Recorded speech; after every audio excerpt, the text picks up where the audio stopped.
This is breaking news from the Las Vegas Review-Journal, sponsored by Michael Gaughan's South Point Hotel, Casino, and Spa.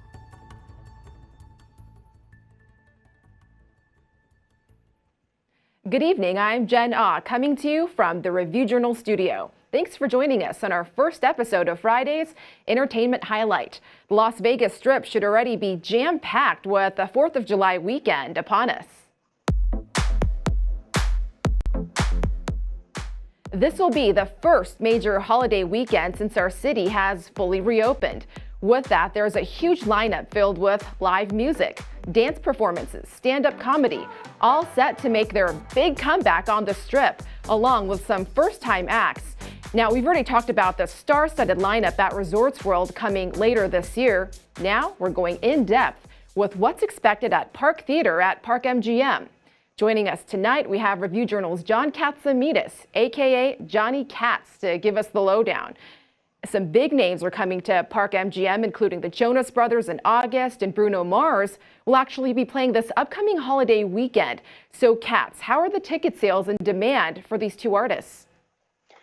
Very good, especially in the case of Bruno Mars. He wiped out his entire first set of shows immediately. They added two. He sold those out. They added two more. They sold those out. So I'll be there tomorrow night, Saturday, for his first show back. And they've been talking at MGM Resorts about how impressive their demand has been across the board, especially at Park Theater. When Mars went up, you remember that Usher had been the first announced headliner to return on July 16th, and they slotted at Park MGM Bruno Mars in. And when he went on sale, those first two shows that they announced sold immediately. So we're seeing kind of unprecedented demand for these theater shows currently.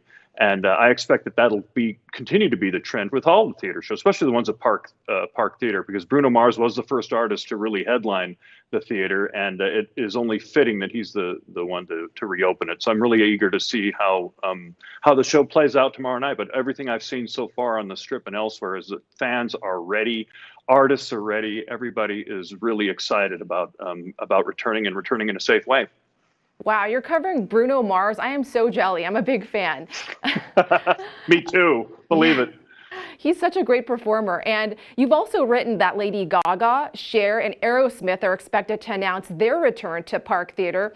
Is there any sort of timeline on when those dates will be announced? Well, definitively, all the headliners that we knew at Park Theater are going to be coming back. We know that already. The MGM Resorts officials are on the record saying that. When is the question? Now, I expect Lady Gaga to be at the front of that list, only because she's played two different residencies at Park Theater, and she's also been involved in some New Year's Eve performances, including last year. You see her there with Brian Newman at the Nomad restaurant. Lady Gaga, I expect, will be announcing relatively soon and be coming back by the end of the year. We really don't know exactly when that's going to happen. But my question about that, what to look for, is if she's going to perform both of her residencies. She had Enigma, which is like the pop show, the spectacle, and Jazz and Piano, which was a big band jazz show that was very popular. And in fact, it sold faster than the pop show, as she has mentioned many times. And she enforced that show herself. So I think we're going to see Gaga back by the end of the year. And also in that horizon, Brian Newman, her band leader, is going to be performing at Nomad Restaurant, which has now become Nomad Library after her show. So it's going to be a big Vegas scene with Lady Gaga. Cher and Aerosmith in the first quarter of next year, I expect. Okay, wow. It's really hard to believe that Lady Gaga will be the first because she's just been so busy. She's everywhere these days. Yeah, she is, but she's also a huge fan of her Las Vegas residency, and she's also has to work around her Chromatica tour dates as well. But we're going to see all of them. It's just a matter of who toggles around which dates. But the important thing is they've all committed to being back. Well, that's great to hear. And speaking of MGM, those looking to tickle their funny bone should probably head over to the MGM Grand, where Dave Chappelle is headlining. His first show in Vegas since the pandemic hit is actually happening right now as we speak on this Friday night. Now, Chappelle, he's a big star in the comedy world. So are we seeing the same pent-up demand for stand-up comedy as we are in music concerts? I would say at the very least, Jen, we're seeing that because Chappelle's first two dates went on sale. It was Dave Chappelle and Friends, and they were almost immediate sellouts at MGM Grand Garden, which is about 13,000 people.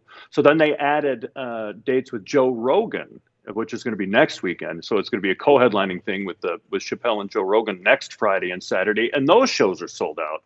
So the short answer is yes for Chappelle. And Chappelle has always been a top draw here. I saw him sell out Mandalay Bay Event Center about 3 years ago. And people who, by the way, who want to see Chappelle in either headlining appearance or Bruno Mars need to know that those are shows where they take your cell phones, they pouch them so you don't have access to them during the shows. That's becoming more of a thing too, especially at Park Theater and MGM Grand with these two shows. Yeah, for sure. Because I know a lot of people like to go on YouTube and check that out instead of actually going to the show, which isn't fair for the artist. Yeah, not real profitable, no. Yeah, for sure. Now that we've talked about some big names coming back to town, the key question is, will the quality of these performances be the same as pre-pandemic times? Hopefully there are no corners being cut. I expect, this is based, Jen, on what I've seen so far, okay? And what I've seen so far in the production shows are Absinthe, our Atomic Saloon show, Cirque du Soleil's first two shows, Mysterino, and I can definitively say so far the artists that I've observed have been prepared. They've been very well prepared. In fact, I'm surprised at how well prepared they are. Now, tonight we're going to see Bruno Mars, who's probably the gold standard of live performers internationally. Yeah. I anticipate that him and the Hooligans are going to be up for the occasion. I think the professional pride across the divide, and that includes the stagehands and the ushers and everybody.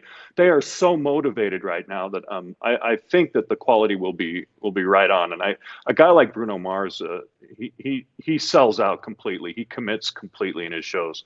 So I would be surprised if it wasn't and that goes for the comedians. That goes for everybody. They've had a lot of time to prepare. 16 months is a long time to prepare for a comeback. So I think they're going to be ready for it. Yeah, for sure. It's good to hear they're most likely not going to be rusty.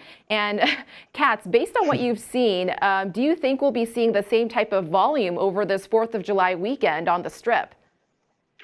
I do, because I've seen it already, and it's amazing, Jen, that we're achieving these numbers and this capacity, and everything I've seen, the demand is sky high for all live entertainment, all hospitality, all restaurants. It's hard to get a reservation for a restaurant on the Strip in Las Vegas. It's hard to get a reservation for a top line restaurant anywhere. And we're achieving this with just the drive-in crowd or the fly-in crowd from places like Houston, Dallas, Texas, and across the country. But our feeder market from Arizona and Southern California and the locals, Las Vegans, are furnishing this business. And I say it's going to continue until, as long as we can stay ahead of the health scare, until at least the end of this year and into next year. Yeah, pretty much what you're saying, it really aligns with what the business analysts are saying as well. Hopefully it's true. Cross our fingers. That was Johnny Katz for you all, giving all you need to know on Vegas's entertainment scene. Thanks so much, Katz, for joining us.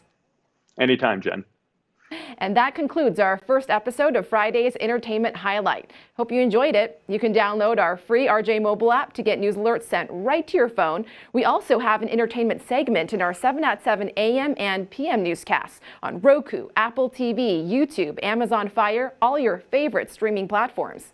I'm Jen Ah. Thank you so much for joining us tonight. Hope you all enjoy your 4th of July weekend.